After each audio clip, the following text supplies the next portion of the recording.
So you might have seen our recent video we did on buy-sell agreements and why it's very important, particularly this summer, for you to take them out again and see if they're still relevant in light of the Supreme Court's recent ruling on the Connelly family. But what I wanted to do today is tell you a little bit more about what exactly a buy-sell agreement is, and also what might be best for you if you're considering getting one. Hi, I'm John Norberg, and welcome to the Financial Prof Series. So, a buy-sell agreement is essentially what it sounds like, right? And you've probably at least heard of them.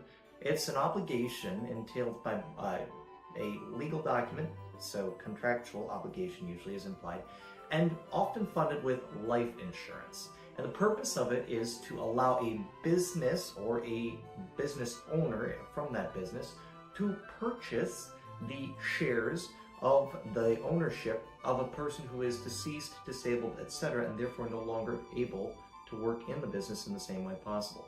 Common application, you've got two business owners, maybe a pair of doctors who own a practice.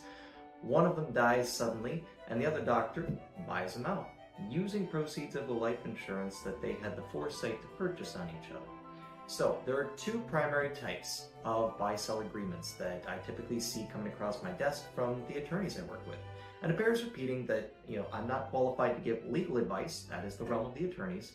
I only give financial advice. And this is not to be construed as such, of course, because I don't know your specific situation, but I'd be happy to talk about it with you if indeed that's something you'd like to do.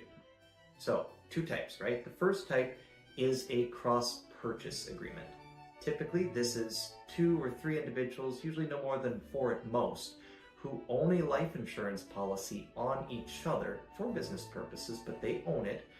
And the purpose, again, is if partner A dies, partner B can then use the funds from that life insurance to purchase partner A's share of the business and keep it running as normal. The family of partner A gets cash, which they want.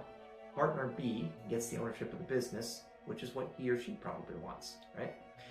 So, that's a cross-purchase agreement. The reason it gets complicated after more than a couple of partners is every partner has to own a life insurance policy on each other in order for this to work. And you can see how once we get past, 9, 12, 16 policies being put into place, the sheer amount of paperwork and trees being killed in that case gets to be a lot. So that's typically when you have an entity purchase come into play. However, there have been some changes that we talked about in a very recent video on buy-sell agreements to how entity purchases are treated for federal and state tax purposes. Doesn't mean they're bad, especially if your business isn't worth millions and millions and millions of dollars yet. But the way an entity purchase agreement works is like this: the business, rather than the individual, applies for, owns, and pays for these life insurance agreements on each of the owners. So if you have a half dozen partners in, let's say, a legal firm, and they all have ownership or equity in the business, and all of a sudden one of those partners dies, they have life insurance set up that pays for the business writes a check to the family for that partner's share of the business, and they get to redeem those shares. In other words, the ownership of the business is retained by the remaining partners because they've bought out the family. So, the issue with that particular type of agreement is, although it's much simpler for multi-partner scenarios where you've got more than, like I said, 2 or 3 partners, in the Supreme Court case that came out this summer regarding the Connelly family, they've got now a big wrench that they threw into the works because the proceeds of that life insurance are considered part of the business going forward for IRS estate tax purposes from a federal perspective. This also is almost certain to be interpreted the same way by the states that have inheritance or estate tax, which there are 18 of them, 17 of which have lower estate or inheritance tax limits than the federal government. For instance, both Maryland and Washington, D.C. have those taxes. So, if you're doing business in either of those places or any of those states on the list, which you can look up online, it's really important if you have multiple partners beyond, say, 2 or 3, and thereby have an entity purchase agreement, or maybe you just have 2 partners and you still have an entity purchase agreement. Sit down with your financial advisor, CPA, attorney, and make sure that that agreement still makes sense in light of current valuations, in light of current Supreme Court cases, in light of the goals that you have for while you're alive and for your family and loved ones after you're gone. Because the last thing you want is for them to be hit by an unexpected large estate tax bill because you forgot to dot a few I's and cross a few T's in your buy-sell agreements.